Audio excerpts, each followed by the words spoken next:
Daghang salamat, Bislig!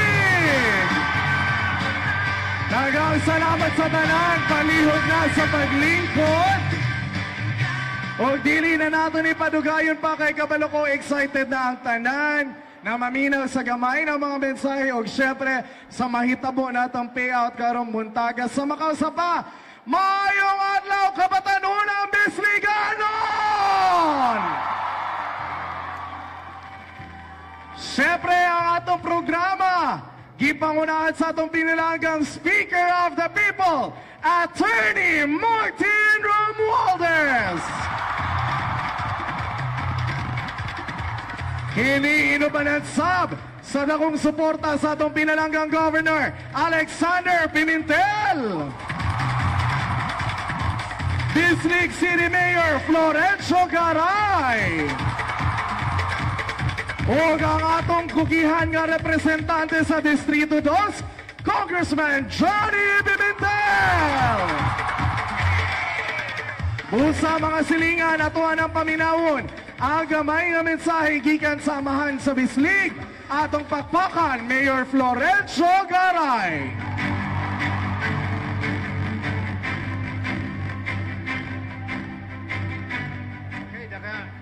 Daghang salamat no sa akong pagrespeto sa atong bisita nga niya karon dinhi ulelain kundili ang atong pinalangga ubutan ug maabtek House Speaker Martin Romualdez.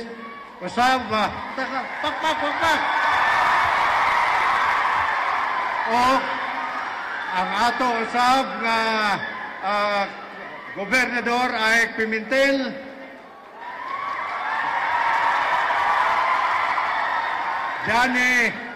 Congressman Johnny Pimentel, Congressman Momo. O niya pagay nindo ako na to. Niya atong mga bisita nga mga kongresista nga niya karon din oh. Daghang kayo ni ha. Nauban ni Speaker ha. So dako gid natong dungog ug kalipay nga gibisitahan ta sa aton dagkong mga opisyalis dinhi sa aton dakbayan sa Bislig. Oh. Aniya kita karon tungod sa inutang donate distribution nga pagahimuon kani ubos sa programa nga kining bagong Pilipinas service fair no karon kamo so niya dinhi ang atong pinalangga nga speaker nga diin niya gyud dire mianhi gyud dire aron paghatag sa atong mga hinabang tabang alang kaninyong mga estudyante o mga estudyante dinhi sa atong syudad sa Bislig. So unsa man nalipay ba mo nga niya bisitahan kita? So, laking salamat ha. O karon giabi-abi mo, welcome ko muna ko nga niya mo dire. O ato yung kaning among gihatag sa atong gobyerno nga inuntang alang sa inyong pagtabang sa inyong financial assistance, yung hinaot nga unta makatabang yun ni ha o diha kaninyo. So kana lang og ato akong balikon nalipay gud dako ha nalipay gud dako nga wa gitagaan tag importansya ang Surigao del Sur sa atong labi na ang atong mahal nga presidente si Ferdinand Bongbong Marcos o niya karon. So dili na lang naputason. Daghang salamat o mayong udto na kanatong tanan. Daghang salamat Bislig City Mayor Florencio Garay. Isulod po nato ang mensahe sa atong pinalanggang amahan sa probinsya, atong pakpakan, Governor Aik Pimentel. Salamat. Salamat mo. Ako yalipay ngayon ng dako. Kay imbisitahan kita ni President BBM ug niya igtagsa na speaker ng katawhan, guwapo. Parehas kami. Bright. Parehas kapon kami. Mga inawayon ka mo. Mga tawa ka mo, ha? Di balita, pasalamatan tagay si Speaker. Kay siyada, ang grabe mutabang sa tibuok Pilipinas at si President BBM. Swerte kita sa 82 ka probinsya, ika-20 kita na pag-auna. Labi na ka mo ng mga estudyante. Kay baon siya ng kalisod ng estudyante na magkuanda ka mo sa iyo baon, usahay, kakuhaan pa niyo baon panrod, kay mutik sa iyo uyab. Di ba? So, ini ko man may dugang ayuda. Yadi sa ban mga congressman, adi daagay niya para ipakita ni Speaker Martin kung ano yung mga panginahanglan. Kaya para kahimuan ng balaod ang yun ni Speaker ang mga congressman. Kaya naman kada panaw niya, iban. Yadi sa ban, asawa ng ato amigo na Senator Bong Revilla, si Lani, Senator Lani, ay Congressman Lani. Ato siya ng amigo. So ini, pasalamatan ta ang tanan sa mga congressman sa pagsuporta kan President BBM labi na sa kan Speaker. Kung unay kinahanglan ng katawan, iagi sa gayet kan Speaker para istoryahon niya ang mga congressman para maghimo ng balaod na para sa katawhan. Para sinikuman, ayahay, mandawat ka mo. May bugas pa na apil. Oh. Gamitan niyo yaon pang-eskwela. Ha? Kaya kami ng mga ginikanan, matud pa na ni Mama, ang happiness na mo, ang makakita ng iyong diploma. Okay na yun, mag-happy-happy, mang-uyab-uyab, pero ayaw kalimti ang iyong pang-eskwela. Kaya the best gift you could give to your parents is your diploma. Kaya bisan hain ka mo, may kadtuman ka mo sa Iraq, sa Israel, ibalaman ka mo sa kanyon, dili ka mo matunto, kaya matod pa ni Ernie Baron, knowledge is power.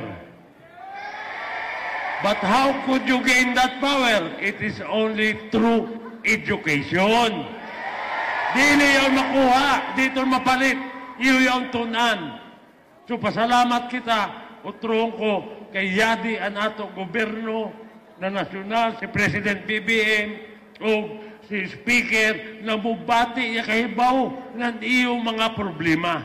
Kanaman, ani siya mismo. Dili ko natugayon na mo, kay ikaupat na ininabenyo, kamo na mga batanon, tawag ka niyo, no? Millennial. Parehas na kita. So, salamat kayo kadayaw kayo. Daghang salamat, Governor Ayik Pimentel. O karon kapatanon ng Besliganon atong paminawon ang mensahe gikan sa atong kugihan nga representante dinhi sa atong distrito. Ug aron ipaila-ila po niya ang atong pinalanggang bisita. Mga silingan atong pakpakan, Congressman Johnny Pimentel! Mayong adlaw, mga kabatanunan, mga millennials, sama gihapon sa inyong congressman. Karong adlaw, lipay ba kamo? Kanang kalipay ninyo, isuklian nato ng pagpangga sa atong speaker, kang Speaker Martin Romualdez.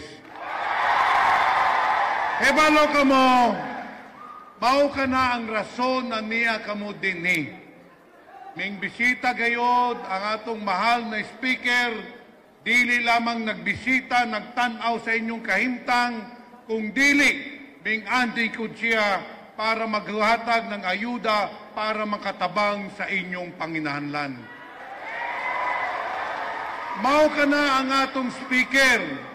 Dako ang kasing-kasing, dako ang panghunahuna, takinahanglan matabangan ang matag Pilipino dini, mao ka na ang sakto na leader.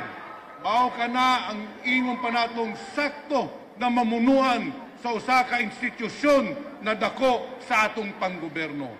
Mao ka na isip pasalamat sa atong speaker. Tagaan ta siya ng isa ka hooray! Hep hep! Hep hep! Hep hep! Mga minahal kong ka-millennials, akong pailaila sa inyo ang tao na matinabangon, dakong kasing-kasing sa pagtabang sa atong katawan, House Speaker Ferdinand Martin Romualdez.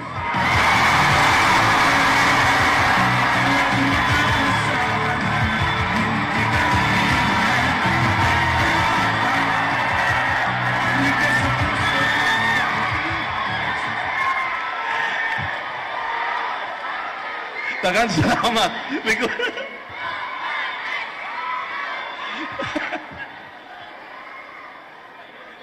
Sobrang excited tayo ngayon, ha? Happy ba tayo?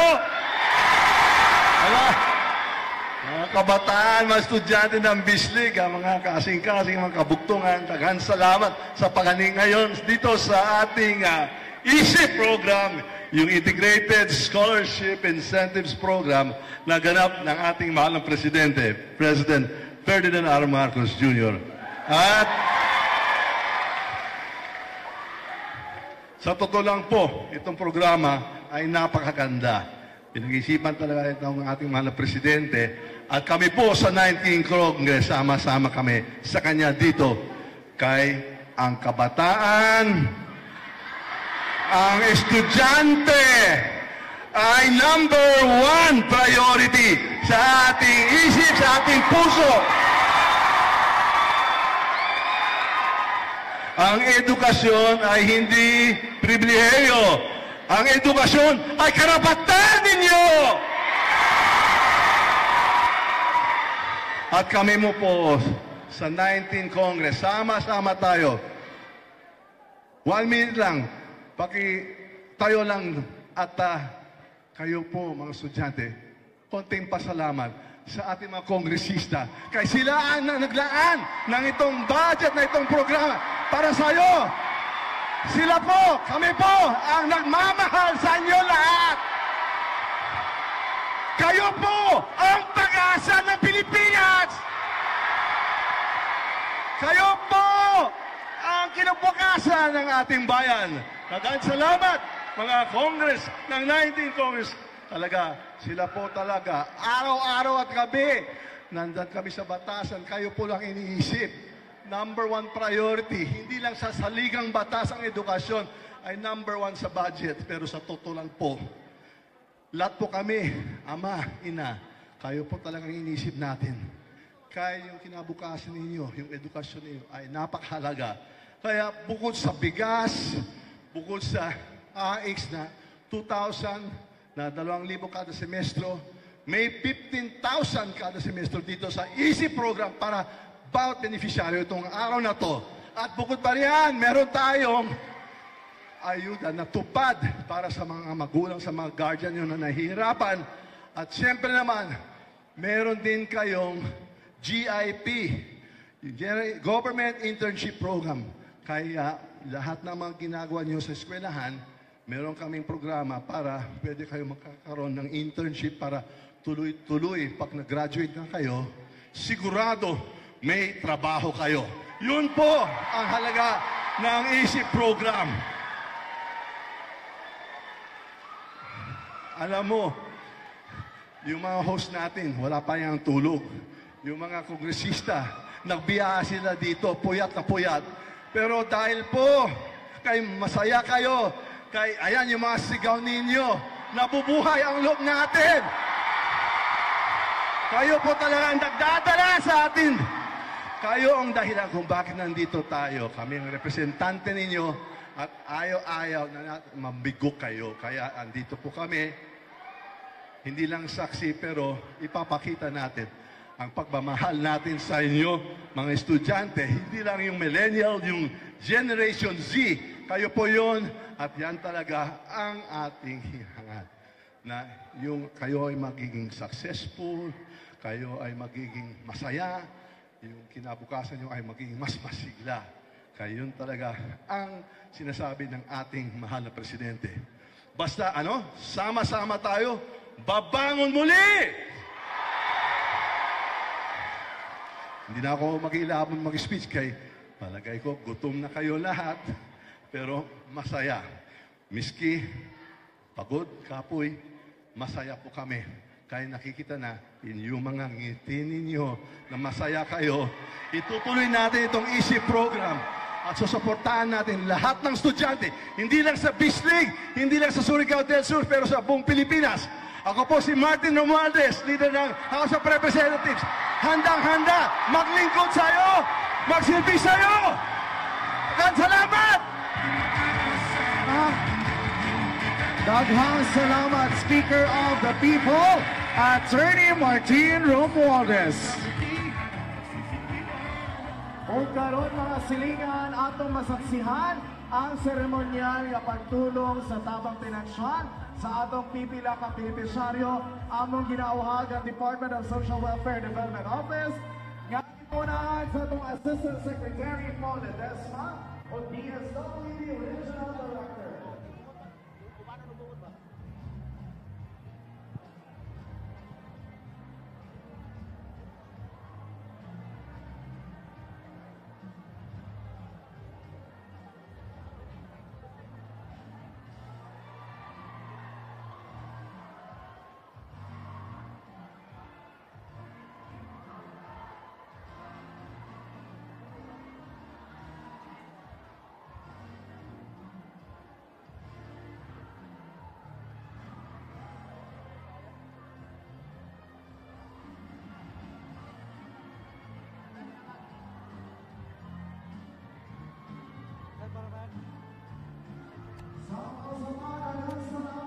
Speaker of the People, Attorney Martin Romualdez. Daghang salamat po, DSWD. Hindi ba nag-tip kanina? Pati nahanap yung phone.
Binsi po.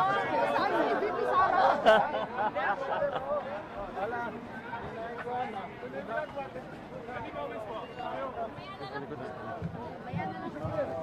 Si Alvarez. Sara yung tinanong ng isa, no? Hindi ko nga alam, hindi ko nga rin lagi. Ano?